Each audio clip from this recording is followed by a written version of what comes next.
आज अगस्ट 9 और आसंता काली 10 तारीख 2 दिन धरी परिवर्धित आम party all India Forward block राज्य कमिटी बैठक अनुष्ठित होउची। सांप्रतिक राजनैतिक अवस्था देशर राज्यर से संक्रांत ये बैठक रे विस्तार भाव में आलोचना करा जिवो।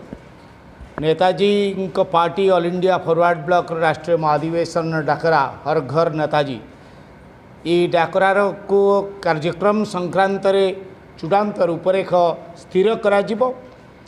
जन असंतोष जहाँ उभय केंद्र बीजेपी राज्य रे बीजेडी सरकार विरुद्ध रही से जन असंतोष को ऐक्यबद्ध कराई जन आंदोलन जरिया जनता समस्या समाधान दिगरे निष्पत्ति नेब ये पार्टीर 2 दिनिया राज्य परिषद बैठक।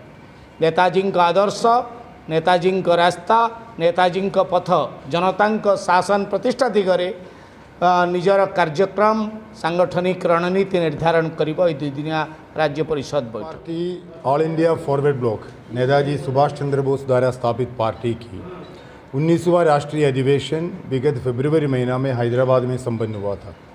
वहाँ पर हमको महामंत्री हिसाब से नई जिम्मेदारी दिया था।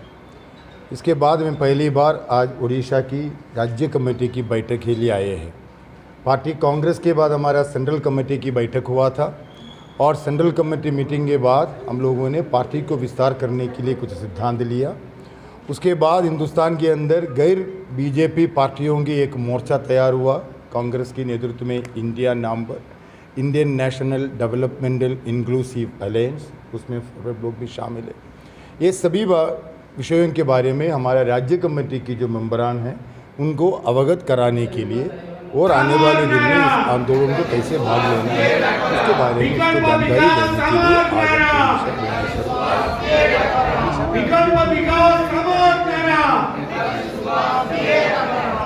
देखिए, हमारा देश के ये 9 साल के अंदर हमारा देश की संविधान को हम लोगों ने एकदम तोड़ दिया। हमारे देश की पार्लियामेंट के अंदर कोई महत्वपूर्ण चर्चा नहीं है। जो भी बिल पार्लियामेंट के अंदर पेश होते हैं वो वहाँ पर चर्चा होना जरूरी है, लेकिन विगत 9 साल में हम लोग देख रहे थे 87% ऑफ बिल ना कोई स्टैंडिंग कमेटी में जा रहे ना पार्लियामेंट के अंदर चर्चा हो रहे, जो बीजेपी के जो मेजॉरिटी हैं उसी को लेकर के पास होते हुए जा रहे।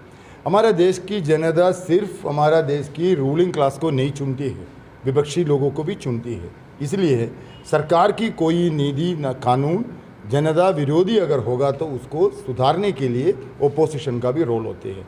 ओपोजिशन का भी वही सुनेगा तभी हमारा गणतंत्र की मतलब निकलती है, लेकिन इस सरकार गणतंत्र को हत्या कर रहे। इस देश की मेहनत का सवाम अपना अधिकार के लिए लड़ाई कर रहे, किसान लड़ाई कर रहे, नौजवान लोग रोजगार के लिए लड़ाई कर रहे, वनिता लोग महिला लोग अपना अधिकार के लिए लड़ाई कर रहे, आदिवासी लोग अपने हक के लिए लड़ाई कर रहे। ये सभी लड़ाई के मैदान में आकर के लोग लड़ रहे, तब हमारा देश के प्रधानमंत्री हनुमान चालीसा पढ़ा लीजिए, राम मंदिर का निर्माण कर लीजिए, मुसलमान हिंदू की बंटवारा कर लीजिए, इसी प्रकार धर्म के नाम पर लोगों को बंटवारा करने के लिए कोशिश कर रहे। हमारा धर्म निरपेक्षता को भी ये लोग तोड़ रहे। हमारे देश की जो सांप्रदायिक जो सार्वजनिक इकाइयाँ हैं, पब्लिक सेक्टर जो कहते हैं, हमारा मिट्टी के नीचे, मिट्टी के ऊपर और आसमान में भेजा हुआ हमारा सैटेलाइट्स, पूरा संपत्ति ये लोग भेजने शुरू कर दिया है। हमारे एयर इंडिया भेज दिया, रेलवे भेज दिया, कोयला खादान भेज दिया, BHEL भेज दिया, सभी सार्वजनिक इकाई एक एक करके भेज रहे। तो हमारा देश की नेचुरल एसेट या नेशनल एसेट को भेज रहे। तो इसलिए किसान, नौजवान, मजदूर, श्रमिक वर्ग सभी लड़ाई के मैदान में हैं। इसलिए हमारा पूरा उम्मीद है सभी वर्ग के लोग, सभी तबके लोग इस सरकार के खिलाफ है। इसको 2024 के चुनाव के समय एक वोट की रूप देना है। इसलिए गैर बीजेपी जो पार्टियां हैं एक साथ आ रहे। फिर हमारा बैठक अभी बॉम्बे में होगा इस महीने की 31 और सितंबर की 1 तारीख। फिर